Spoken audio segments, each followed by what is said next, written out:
What do I have to look at? I, as a person who wants to perform this examination, because eventually I want to have a working plan as to how to change. You want to escape the bad. Yeah, right. This is what we started with. To escape the evil, meaning to turn to my development more quickly than the blows that I get from nature that push me to develop. Yeah, if I can do it in a good way, what do I need the blows for? Right? So therefore, I sit down in a circle with other people, and in our free time, we start examining ourselves. Who are we? What are we? We have Kabbalistic books that speak about these things. How do we have to build this circle? Because what does it mean? 10 people that get together, the so-called minyan in Hebrew. That from this minyan, from this gathering of 10, we can give an example for the whole of humanity. I don't have to connect with 7 billion people or even with 15 million Jews around the world. But it's enough for me to find a connection with 10 other people, and this is actually the mini model of the entire world, meaning each one represents a different kind. Yeah, it somehow happens this way.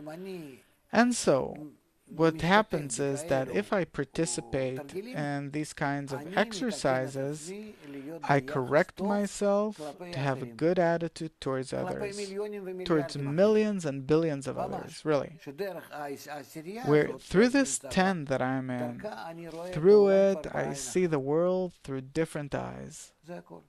As simple as that. And therefore, when you're saying to delve in and examine the 10 days of repentance, where do we have to? This is actually the situation. Now, it doesn't necessarily have to be during the 10 chronological days of repentance that you have in your calendar. It doesn't matter when. It can be in the middle of the year, at the end of the year. It doesn't matter when. The fact that people come and become included in these circles, by this they start improving themselves, and then they go forward.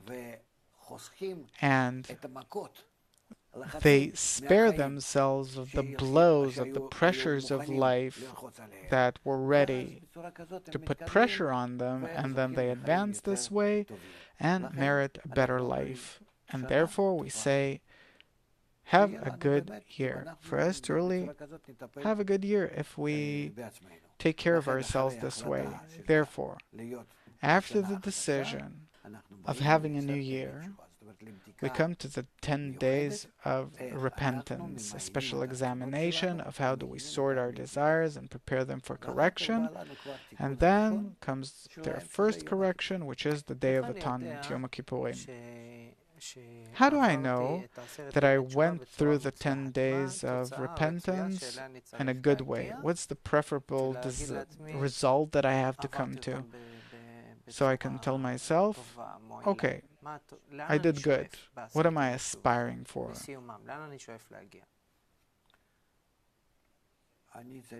I have to reach a state where I decide, where it's obvious to me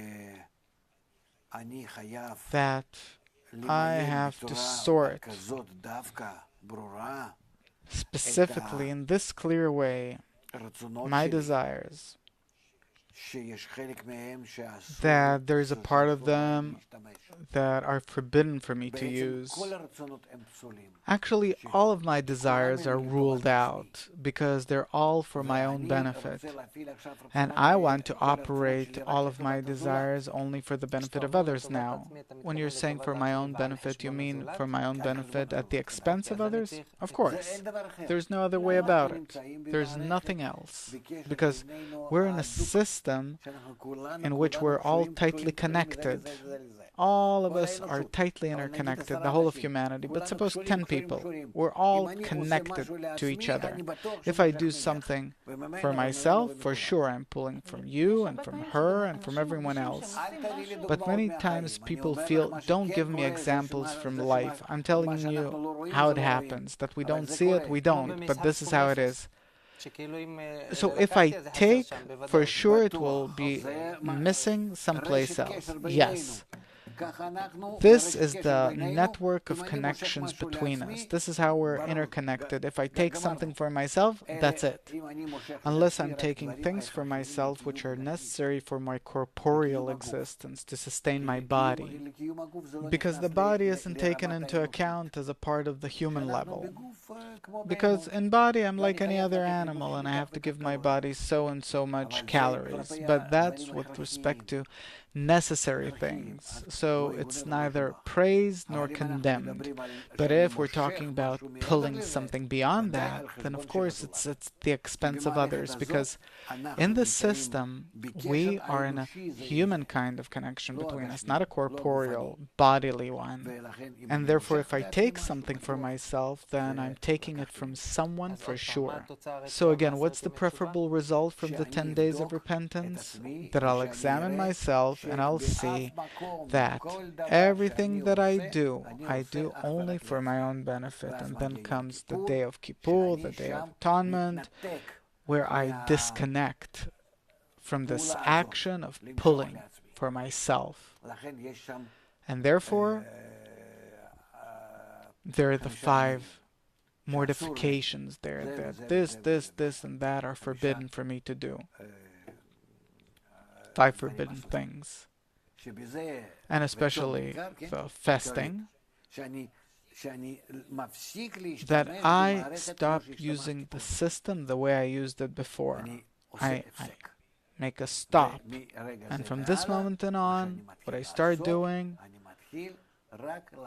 I start working only in bestowal. And therefore comes the holiday of Sukkot, connection, a happy holiday, Simchat Torah, the rejoice of the Torah, and then we start the correction until Chanukah, the holiday of light, until Purim, which is Ke Purim, like the day of Kippurim, of atonement, and this is how we come to the correction.